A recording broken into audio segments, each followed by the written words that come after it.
A man in worn boots walks into a John Deere dealership and says he wants to buy 12 tractors today. The dealer laughs. What happens next changes how everyone in that room understands real wealth. Stay to the end. Like the video, subscribe to the channel, and tell us in the comments where you're watching from. Tuesday morning settled slowly over the John Deere dealership on the edge of Kearney, Nebraska. The sun had barely climbed above the flat horizon, washing the long metal building in pale gold light when Mark Ellison stepped into his office and closed the door behind him. The familiar smell of fresh coffee, paper, and machine oil filled the room. It was the smell of success, routine, and control. Mark had owned this dealership for over 2 decades. He had built it from a modest regional outlet into one of the most profitable John Deere operations in central Nebraska. Farmers from 3 counties bought their equipment here. Sales came easily to him now. Experience had given him confidence, and confidence had hardened into certainty about people. From behind his desk, Mark could see the showroom through the glass wall. Bright green tractors stood in clean, orderly rows, polished and ready. Each one had a price tag that spoke clearly to the kind of customer Mark expected today. He had already reviewed inventory, margins, and delivery schedules before most people finished breakfast. Nothing surprised him anymore. Or so he believed. A few minutes past 9, the bell above the front door rang. Mark barely looked up at first. Customers came and went all day, but then he noticed the pause in the showroom, the slight hesitation in movement, the way one of his salesmen glanced toward the door and then away again. Mark lifted his eyes. The man who had just entered did not belong to the usual rhythm of the place. He was tall but slightly stooped, his shoulders rounded by years of physical work. Mud-stained boots left faint marks on the polished floor. His jacket was old, once brown, now faded and darkened with grease and age. The cuffs were frayed. His jeans were worn thin at the knees. He removed his hat slowly, holding it in both hands, and stood there for a moment as if letting the room settle around him. Mark leaned back in his chair. He had seen this type before. Older farmers who came in once every few years, usually for a small part, sometimes to complain about prices, rarely to buy anything significant. Men who talked about the old days and how things used to be cheaper. Men who looked at new equipment like it belonged to another world. The salesman approached the man and spoke quietly. The man nodded and glanced toward Mark's office. After a brief exchange, the salesman pointed in Mark's direction. The man walked over with slow, deliberate steps and knocked once on the open door frame. "Come in," Mark said, already forming a polite but dismissive smile. The man stepped inside. Up close, his face was weathered, lined deeply by sun and wind. His eyes, however, were clear and steady, calm. Too calm for someone standing in a place like this. "My name's Henry Caldwell," the man said. His voice was low, even, without hesitation. "I was told I should speak with you." Mark gestured to the chair across from his desk, but did not stand. "Mark Ellison, what can I help you with today?" Henry did not sit right away. He rested his hat on his knee and looked around the office briefly, at the framed sales awards, the dealership photos, the neat stacks of paperwork. Then he looked back at Mark. "I want to buy 12 tractors today," Henry said. The words hung in the air, simple and unadorned. For a moment, Mark thought he had misheard. Then he laughed. Not a polite laugh, not a small chuckle meant to soften a conversation. It was a full, open laugh, sharp with disbelief, the kind that escaped before manners could catch it. 12 tractors?" Mark repeated, still smiling. "Today?" "Yes," Henry said. His expression did not change. Mark shook his head, amusement spreading through him. "Sir, do you have any idea what 12 tractors cost, even used ones?" Henry nodded once. "I do." Mark leaned forward slightly, resting his elbows on the desk. "Because we're not talking about lawn equipment here. We're talking hundreds of thousands of dollars." "That sounds about right," Henry replied. The smile on Mark's face tightened. He studied the man more closely now, taking in the condition of his clothes, the way his boots had been resoled more than once, the absence of any sign that suggested money. No new truck keys on the desk, no watch worth mentioning, nothing. "Why don't you tell me what you actually need?" Mark said, his tone shifting into something practiced and patient. "And we'll see what we can realistically do." Henry reached into his jacket pocket and pulled out a folded piece of paper. He smoothed it carefully on Mark's desk and pushed it forward. These are the models, Henry said. Mark glanced down, expecting vague notes or unrealistic demands. Instead, he saw a precise list, specific John Deere models, specific years, proven machines, the kind of list someone only made if they knew exactly what they were asking for. Mark's amusement faded slightly. "This is very specific," he said, looking up. "I know what I need," Henry replied. Mark leaned back again, folding his arms. "Even if I wanted to entertain this, I don't keep 12 used tractors sitting on the lot. I'd have to source most of them." "That's fine," Henry said. "How many do you have that match the list?" Mark hesitated. He ran the inventory through his head despite himself. "4, he admitted. 4 that fit exactly." "I'll take those 4 today," Henry said without pause. The room felt quieter suddenly. Mark frowned. "And the other 8? "Source them," Henry said. "I'll wait." Mark felt irritation rising now. This was going too far. "Let's be honest," he said. 4 tractors alone will run well over $150,000. You're not going to write a check for that today." Henry reached into his jacket again and removed a checkbook. Plain, green. He opened it calmly. "How much for the 4 you have?" Henry asked. Mark stared at the checkbook. Something in his confidence faltered, just slightly. He turned to his computer, more out of reflex than belief, and pulled up the listings.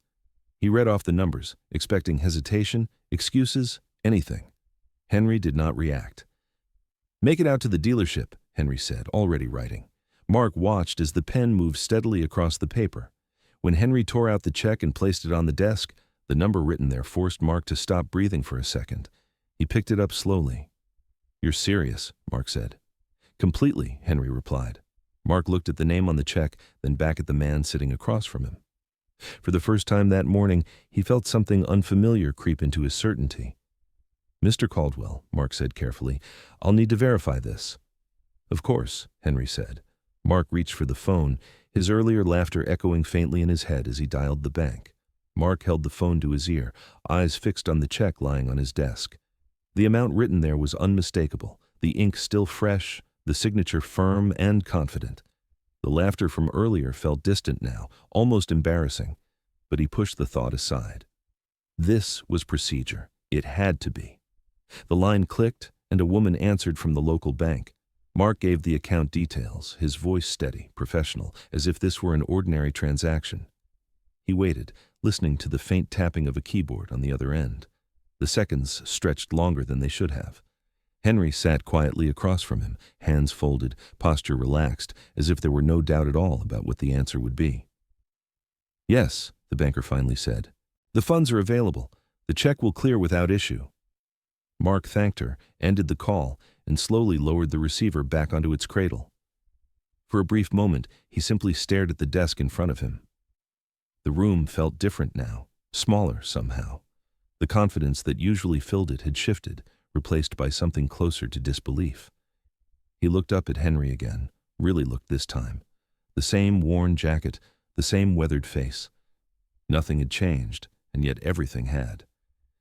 "You have over $2 million in your checking account," Mark said, more statement than question. Henry nodded once. "That's correct." Mark leaned back in his chair, running a hand over his chin. A dozen questions rushed to the front of his mind, but none of them seemed appropriate. "Where did you get it? How long have you had it? Why does a man with that kind of money look like this?" He stopped himself before speaking. Years in business had taught him when to hold his tongue, even if he had ignored that instinct earlier. "I owe you an apology," Mark said at last. "I shouldn't have laughed." Henry studied him for a moment, then gave a small, knowing smile. "You're not the first," he said, "and you won't be the last." Mark cleared his throat and straightened in his chair. "All right," he said, shifting into a more formal tone. "Let's talk logistics. You want the 4 tractors we have delivered today?" "Yes," Henry said. "By the end of the day, if possible." "That can be arranged," Mark replied quickly. "And the other 8? I'll need some time to locate the exact models you want. 2 weeks would be realistic." "That works," Henry said. Mark hesitated. "Those 8 will cost significantly more. Probably another $300,000, give or take, depending on availability and condition." "That's fine," Henry said again, as if the number meant nothing to him. "And payment?" Mark asked. "I'll pay cash for all 12, Henry replied. full amount. Mark felt the weight of the deal settle in his chest. He didn't need a calculator to understand what this meant. 12 tractors at an average price well above $40,000. A margin that would make this the largest single transaction he had ever handled. For years, he had chased deals like this, imagined them, planned for them. And now, one was sitting quietly across from him, wearing boots most salesmen would have dismissed without a second glance. Mark nodded slowly. "We'll get the paperwork started immediately."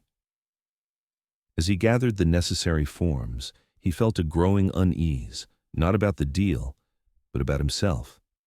The assumptions he had made that morning replayed in his mind, sharper now that they had been proven wrong.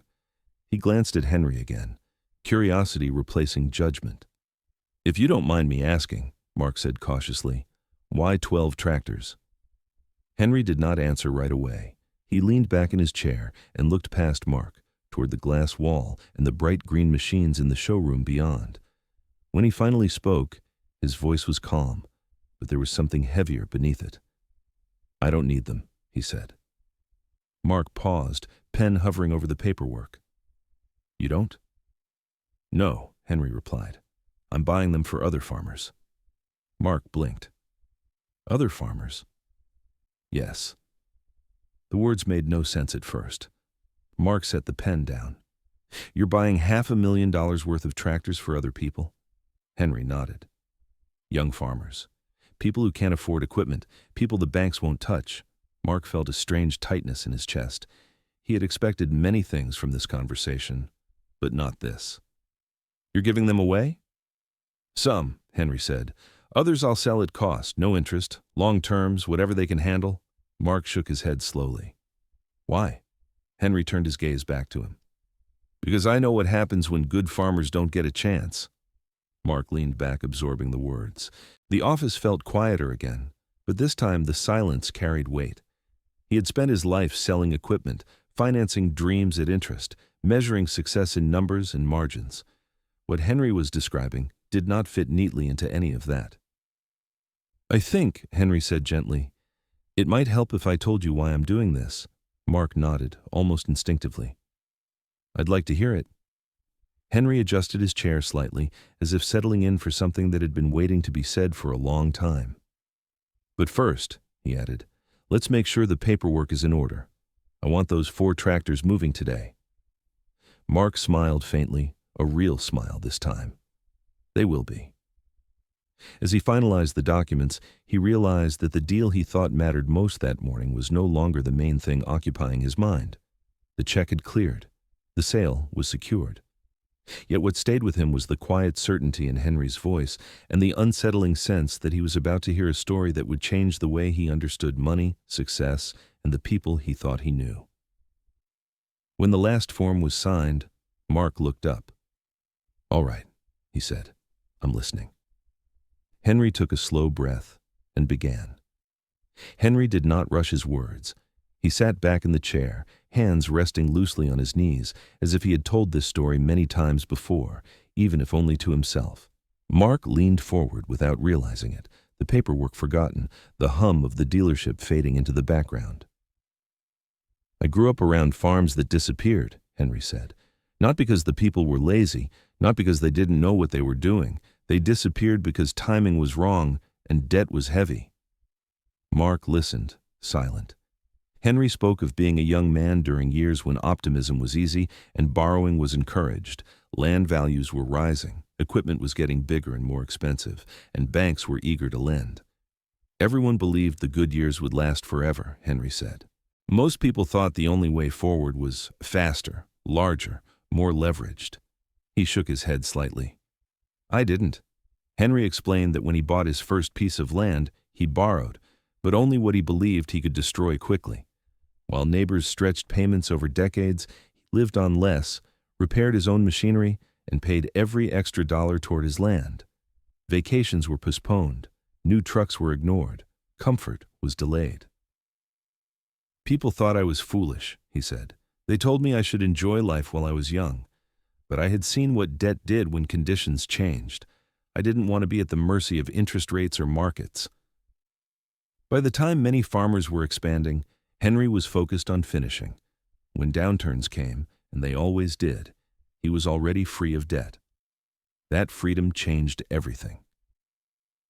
When prices fell and banks started foreclosing, Henry continued, I wasn't scared. I was ready. He described attending auctions where equipment sold for fractions of its real value. Good machines, reliable John Deere models that had been maintained by skilled hands, but were now being liquidated by banks that wanted cash, not tractors. Henry bought carefully, only models he knew inside and out, nothing experimental, nothing flashy, machines that would still be running decades later if treated right. I paid cash every time, he said. That gave me power to negotiate, power to wait, power to walk away. Mark found himself nodding. He had seen those auctions, had supplied equipment to farmers who later lost everything. He had never thought much beyond the sale itself. Henry explained how land followed the same pattern. When others were desperate to sell, he bought. When others were afraid, he acted. Small parcels at first, then larger ones, always within his means, always without debt. I never looked rich, Henry said quietly. That was the point. Mark glanced at the man's jacket again, at the worn fabric and oil stains. For the first time, it looked less like neglect and more like intention. Henry spoke about how wealth grew slowly, almost invisibly. No sudden windfalls, no dramatic leaps, just patience, discipline, and the willingness to wait years for results. Money compounds quietly, he said. So does trust. So does reputation. Mark asked, and the tractors? Henry smiled faintly. That came later. He described how owning more equipment than he needed began as a side effect of buying smart. Spare tractors at first, then more. They sat in sheds, maintained, ready. He didn't sell them for profit, not immediately. One day, Henry said, a young man came to me asking if I'd sell him a tractor. The bank wouldn't finance him. No credit, no collateral, just ambition. Henry paused, letting the memory settle. I saw myself in him. Or maybe I saw what I could have been if someone had helped sooner. He sold that tractor at cost. No interest. Long terms, no penalties. The man succeeded, bought land, came back later for another tractor, paid every dollar. That's when I understood something important, Henry said. Equipment doesn't just move dirt, it moves lives. Mark felt something tighten in his throat. He had sold hundreds of tractors over the years, but he had never thought of them that way. Henry explained that he never made real profit on those machines. The return came elsewhere, in relationships, in loyalty, in seeing people succeed who would have failed without that one opportunity. While others measured success in growth and appearances, Henry said, I measured it in stability. Mark sat back, silent. The office felt different now, smaller, less impressive. The framed awards on the wall seemed suddenly irrelevant. So, Mark said quietly, you built all this without anyone noticing. Henry nodded. That's how it works best. Mark exhaled slowly. The image he had formed that morning of success and failure, of who mattered and who didn't, had cracked. He realized that the assumptions he relied on every day were dangerously shallow. Henry's voice softened. Everything I did led to this moment, he said, to being able to help without asking permission from a bank. Mark looked at the check on his desk again. It no longer felt like the most important thing in the room. And the 12 tractors, Mark said. Henry met his eyes. They were never about me. Mark understood then that the story was no longer about a sale. It was about what came next. Henry leaned forward slightly, resting his forearms on his knees, as if drawing a line between the past he had just described and the present moment unfolding in Mark's office. His voice remained calm, but there was a quiet intensity in it now, the kind that comes from certainty rather than emotion. I didn't buy those tractors for myself, Henry said again. I bought them for people who were standing where I once stood, except they don't have the timing I had. Mark listened without interrupting. Henry explained that over the years he had watched a familiar pattern repeat itself. Young men and women who wanted to farm, who were willing to work harder than anyone else, but who were blocked at the very first step. Banks wanted collateral, equipment dealers wanted down payments, interest stacked on top of already thin margins. One bad season was enough to end everything before it began. They're not reckless, Henry said. They're careful, too careful sometimes, but careful doesn't matter when you don't have access. He described how he began keeping track of these people quietly. He listened. He asked questions. He paid attention to character more than resumes or balance sheets. Who showed up early? Who stayed late? Who fixed their own machines instead of complaining? Who talked about land like responsibility, not opportunity? When I decided to help, Henry continued, I never helped everyone. I helped the right ones. Mark felt an uncomfortable truth settle in his chest. He had approved financing for people who looked impressive on paper and watched them default years later. He had also turned away quiet customers who never returned. Henry began naming the kinds of stories that filled his memory. A young couple leasing worn-out acreage, surviving on second jobs, unable to justify new equipment. A former factory worker saving for years, only to find that inflation had pushed prices further away than his savings could follow. A teacher who wanted to leave the classroom and return to her family's land, but couldn't make the numbers work. They don't need charity, Henry said. They need a bridge. The tractors were that bridge. Some would be given outright because the person receiving them had no room left for payments without breaking. Others would be sold at cost because pride mattered. No interest, no penalties, no pressure.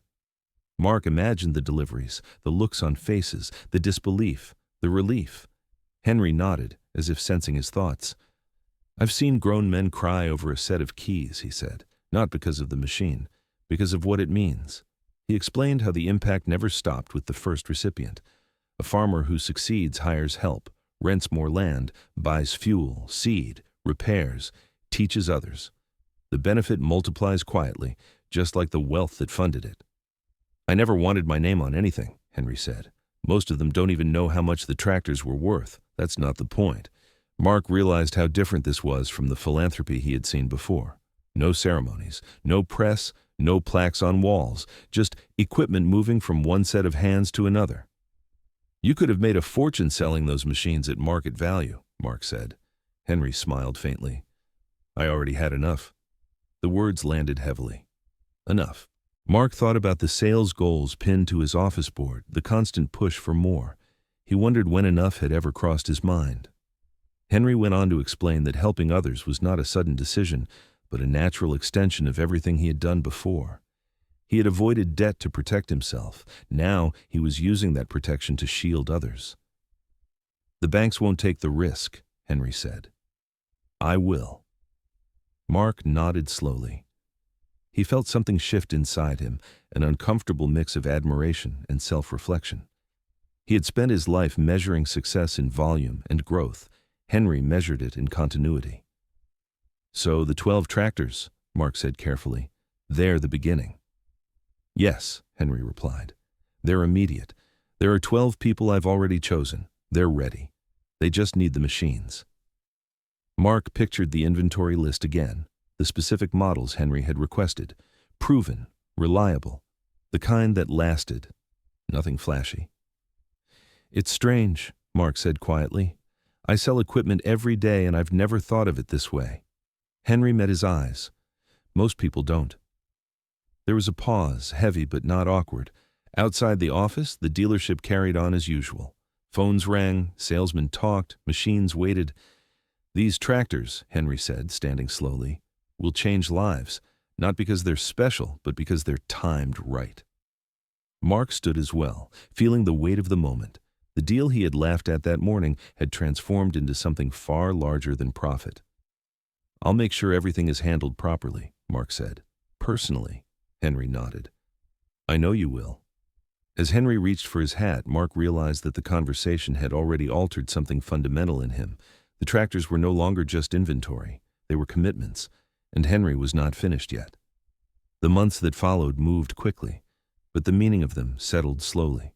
Henry began selling parcels of land with the same care he had once used to buy them, choosing timing over urgency, patience over noise. There were no announcements, no celebrations, just paperwork, quiet handshakes, and the steady closing of chapters that had taken a lifetime to write. True to his word, Henry established the Caldwell Agricultural Trust before the year ended. Its structure was simple, almost plain, designed to last rather than impress. The money was invested conservatively, not to chase growth, but to ensure permanence.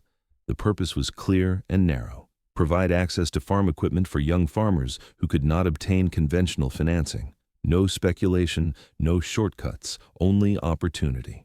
The 12 tractors arrived exactly where Henry said they would. Mark oversaw every delivery himself. He wanted to see it with his own eyes, to understand what his dealership had become part of.